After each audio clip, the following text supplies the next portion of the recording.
Today is Sunday, August 9th, and I'm going to warn you right now because I've had zero caffeine today and no food. So if my brain seems a little slower than normal, that is why. Today is actually day 1 of a 3-day tea cleanse fast that we're doing as part of my Fit 6 challenge, right? So if you just watching this, I'm actually in the middle of a washboard app journey. So it's a 60 to 90 day fitness challenge and all the things. Everybody else in the challenge did theirs a few days ago, but I was in Las Vegas for a company convention that we only have once a year. So there was no way that I was going to be doing a tea cleanse in the middle of that in Las Vegas. So waited till I got home.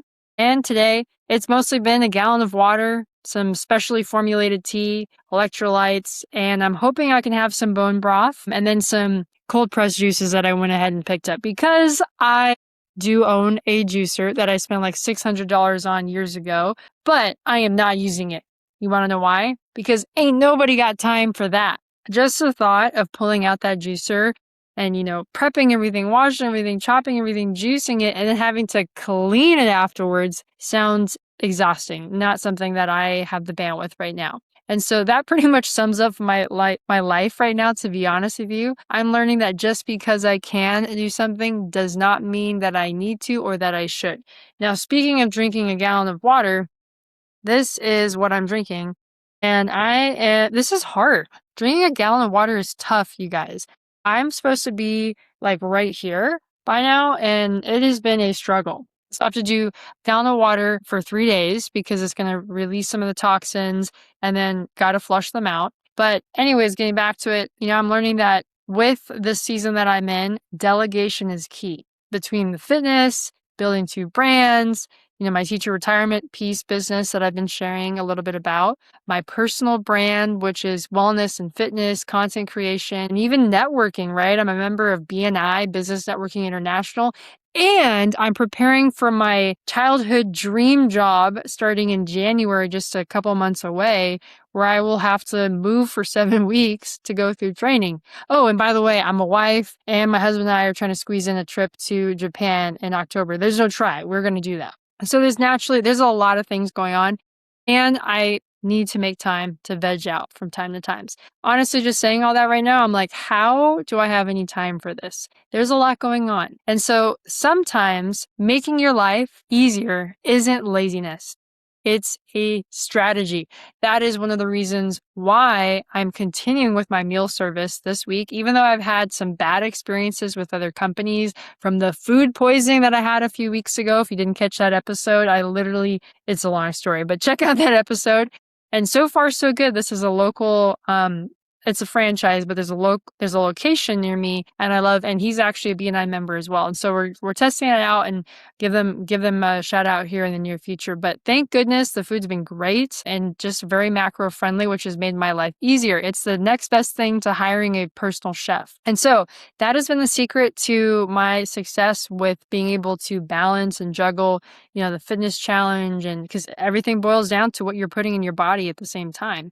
So that has been a huge weight off my shoulder because just, a little while ago, there was a season, my last fitness challenge I attempted earlier this year, I did make a dent in my goals. I was spending hours on Sundays getting the groceries, prepping, cleaning the food, measuring everything on the scale, right? Tracking everything, and then having to clean up. Literally, that was all day that it took me. And so right now, that is just simply not the highest value use of my time, right? There's a lot of things that are a bigger priority for me. However, wellness is obviously, and fitness, and my washboard ab goal is still a top priority. So how can we manage with all this? Delegation, leverage. And so I'm actually working on systems that can help me make this lifestyle sustainable because I don't want to build a business and chase goals at the expense of my health, my marriage, or eventually my time with my future kids. That is what this whole experiment is about, is can I build the life that I want while also building myself? And my money is on yes. So getting into the fitness and wellness, the health pillar of my channel here, as far as the Fit 6 challenge goes for washboard abs, that's my personal goal. I'm feeling very good. In fact, my husband Felipe tried out a class with me last week and it was one for the books. He was gasping for air. That was pretty cool. And who knows, maybe he'll join me down the line, but it doesn't really work for his schedule right now. And he's actually complimenting me on my progress, right? I'm seeing visible changes in the mirror. And like this morning, I'm like, okay, I'm feeling pretty good. I'm feeling lean. I'm feeling light. Also, probably because I haven't eaten today, but that's how it is. And my husband, in fact, he's on his own fitness journey, although a little bit different than mine. So, if you are on your own fitness journey, it is so important to surround yourself with people that are walking a similar path, because we become what we surround ourselves with. It is way tougher to go against the current when everyone else around you doesn't prioritize their health. So if you are someone that wants to get your health right and your business right, be mindful of your environment. So just this past week, as I mentioned, I was in Las Vegas. And so obviously I wasn't meticulously tracking all my food that I ate, but I was being mindful and intentional. I did consider being super, OCD about it, but I said, you know what? I'm going to just prioritize protein, and I'm going to listen to myself, and I'm going to just eyeball and have just one serving, right? Instead of going back for tons of servings. And so that was good that I made that decision, because the food at the conference was amazing. I was able to pretty much sample everything and just kept my word to small portions. The first night there, our dinner was prime rib with mashed potatoes and amazing food that before this challenge, it would have, I probably would have gone all in. Let's just be honest, right? And so eating in moderation was the big reason for my success on that trip. I think I probably actually underate in that time that I was there, but I'm attributing a lot of my success with discipline to the Retta that I've been experimenting with. Because it obviously helps with appetite suppression, and getting rid of some of that food noise. So if food noise is a big deal for you, I'm not a medical doctor. However, it might be something to keep on your radar. Again, do your own due diligence and, obviously check it with your doctor always, because it's not going to be for everybody. I'm sure, there's risks and everything associated with that, but I've been very pleased with my experience so far. So talking about the most challenging thing when it comes to diet, protein. Okay, I literally fell short on protein once again. I just know I have. It's been one of the biggest challenges for me diet-wise, because it's hard to stomach that much protein every single day. So it's so liberating when you can eat something, enjoy it, and get back to whatever you're doing and being present, especially with the people around you.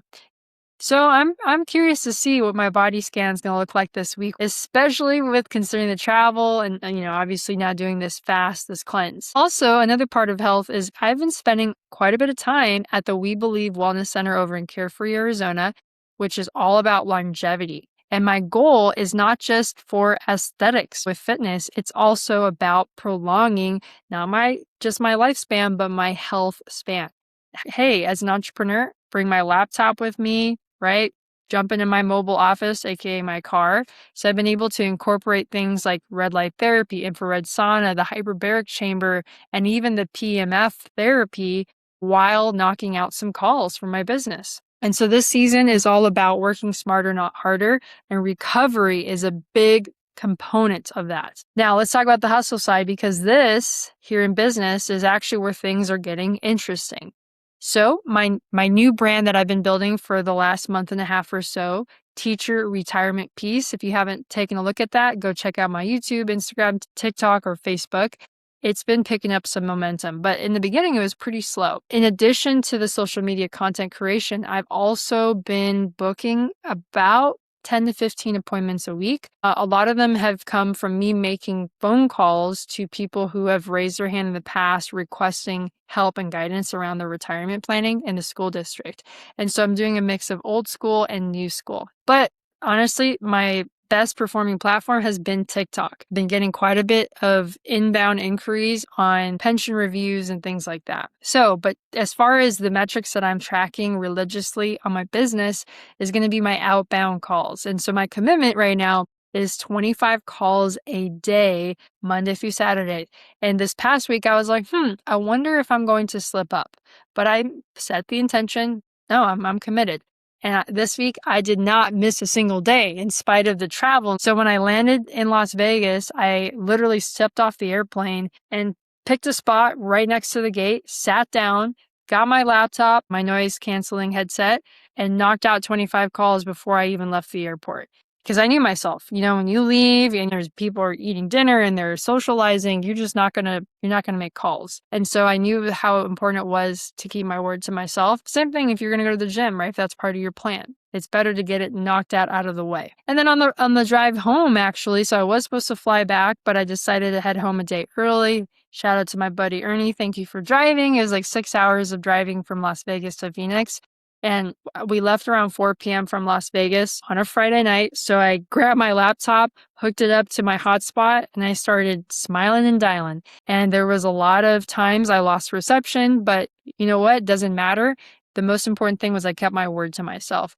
I kept up the habit. 25 calls is not a lot of calls, but it is at the same time if you're busy. So my reason for sharing that is whatever your goal is, how can you chunk it down into a non-negotiable that come hell or high water, you could get yourself to do every single day or whatever the days are that you set out for. I take Sundays off, but Monday through Saturday, right now in the season I'm in, that's my non-negotiable. Maybe that'll change once I start visiting schools more regularly, but for now, that is how I want to stay sharp with my discipline and keeping my word to myself. So as of today, I am now 668 calls completed since I started this about a month and a half ago. And that's really reinforced something for me. Consistency is boring until it starts working. 25 calls, again, it doesn't sound very impressive. I mean, there's people, when I sold real estate, there's people making hundreds of calls a day and they've got a dialer. I'm pretty much going old school with this. I am using Google Voice and it's a little bit easier copying and pasting, but it's pretty much old school. So one day of 25 calls probably isn't going to change my life, but when I do it over and over and over and over again, suddenly I'm talking about hundreds of calls. I mean, we're pretty close to 1,000. In fact, I'm close to 1,000 calls than I am to 0. And so that just means I've planted hundreds of seeds, hundreds of opportunities that are going to start to percolate. And that could lead to appointments, relationships, and people who I could potentially help. And ultimately, what does that mean? Business. And that's where the magic is in all this. And so I just share that story with you because everything compounds. Even like, here we go. This is one of my favorite analogies. Somebody gave this to me. It's an acorn. This is a great reminder that every tree starts as a seed. And so do your dreams. A goal I have for myself this week is to actually book my own school luncheon on my own. We have a partner that's been booking them for us. And so far I've got 3 tentative ones booked on the schedule, but I want to book my own. I want to know what that's like. And so that's my personal goal this week. And we're just chipping away while I'm doing the 25 calls a day as well. And while I was there, I actually, because I used to live in Las Vegas, had a couple of friends stop by.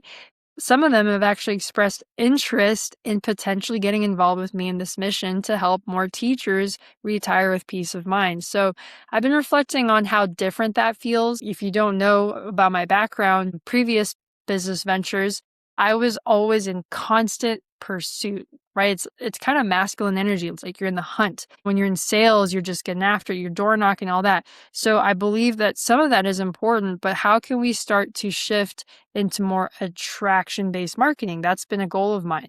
No chasing or trying to convince or trying to just force things into place. This season is all about synchronicity, alignment. I really am super proud of myself because I declare I'm a magnet. And you can be too. I'm doing my part and I'm trusting God with the rest. And trusting God brings a lot of peace. Honestly, it does.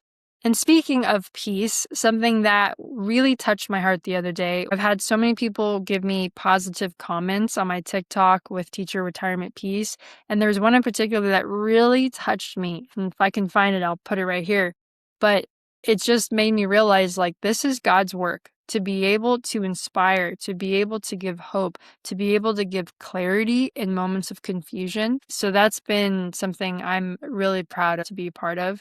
And I feel very blessed. I definitely feel God's favor in this season in my life. These are the little moments where I think, okay, this is actually making a difference in someone's life. Obviously, I want the business to make money, to generate revenue so I can provide for my family and for my future kids. It is a business, but I also want to build something that matters, that has an impact. And I feel more and more like I'm moving in that direction. On the personal side, Felipe, he just left for his night shift rotation today. And I'm nervous about that. You know, we've been waking up really early and now we're pretty much going to be like 2 passing ships in the night. And so I remind myself that this is a temporary season. We're out here, we're grinding, we're hustling, because we've got big dreams that require money. But this is just another season that we're going to get to figure out together. Now, as far as a fun note, like I mentioned last week, we're planning our trip to Japan. So we want to knock another adventure out before I'm shipped off to training with Delta. And also, in the future, we want to have kids. So who knows if we'll get to travel like this, just the two of us, for a while. In just a few short months, it's going to be January. It's going to hit us like that, like a ton of bricks. And every week that goes by, I'm reminded that we have this window. Life is fleeting. Life is now. That's one of the reasons I'm so focused on teacher retirement piece, doubling down, building it out, building systems, consistency, momentum. I want this business to be in a completely different position by the time that I leave for training. And it sounds like my husband is going to be able to team up with me and support me on that. Now, and somehow with all that craziness, I'm actually also going to be doing my 7-minute presentation for B&I this coming Thursday. 7 minutes sounds like plenty of time until you actually try to explain something meaningful in 7 minutes. It's really tough to be super concise. And so I've spent a ridiculous amount of time figuring out what not to say. One random thing before I wrap up, guys. Literally, I was about to sit down to prepare this video when I opened up my YouTube from last week and I saw a comment from somebody basically saying that nobody could take an entrepreneur seriously for using AI to make crappy thumbnails like mine. And you know what? For like 2 split seconds, it hurt. I mean, come on, that hurt my feelings. But then I was like, you know what? Heck yes. Thank you for that comment. Because that just goes to show that haters are always going to hate. If you are someone that believes in innovation like myself, it's important to stay with the times. I'm not saying to use AI for everything, but obviously work smarter, not harder. There's clear opportunity for leverage. And for my thumbnail, are you kidding me? That you would take time out of your day to write such a negative comment? I mean, I'm sorry for you. That's all I can say. But it got me smiling because you know what? It's a milestone. Because here's the thing. If you're going to make a splash, you're going to get attention. And attention is not always going to be positive. And some people are going to love what you're doing. Some people aren't, and they're going to hate on it. And that's okay. And I don't know who says this originally, but it's one of my favorite sayings because there is no champion without challenge. So I'm going to leave that negative comment up because it's a reminder that their opinion doesn't change what I'm building. I'm still going to leverage AI. I'm still going to experiment. I'm still going to create, and some things are going to work better than others. That's literally how you learn. So if you're putting yourself out there and somebody is criticizing you, take whatever constructive feedback that might be useful and then keep going. Because I'd rather be criticized for doing rather than spending my life wondering what would have happened if I tried. When I look back at this week, I think the biggest theme is consistency, not perfection. Being able to live your life, have fun, be with people, get business done, hit those milestones, even with challenges. Life isn't going to suddenly become quiet so that I can pursue my goals. That is the lesson. I have to learn how to pursue them while life is happening.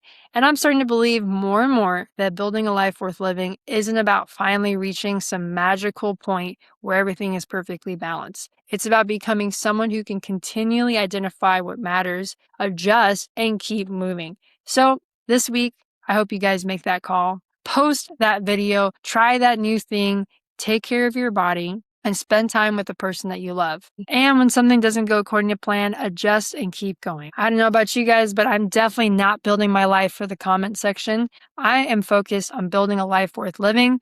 And that's this week's Heart, Health, and Hustle recap. I will see you guys next week.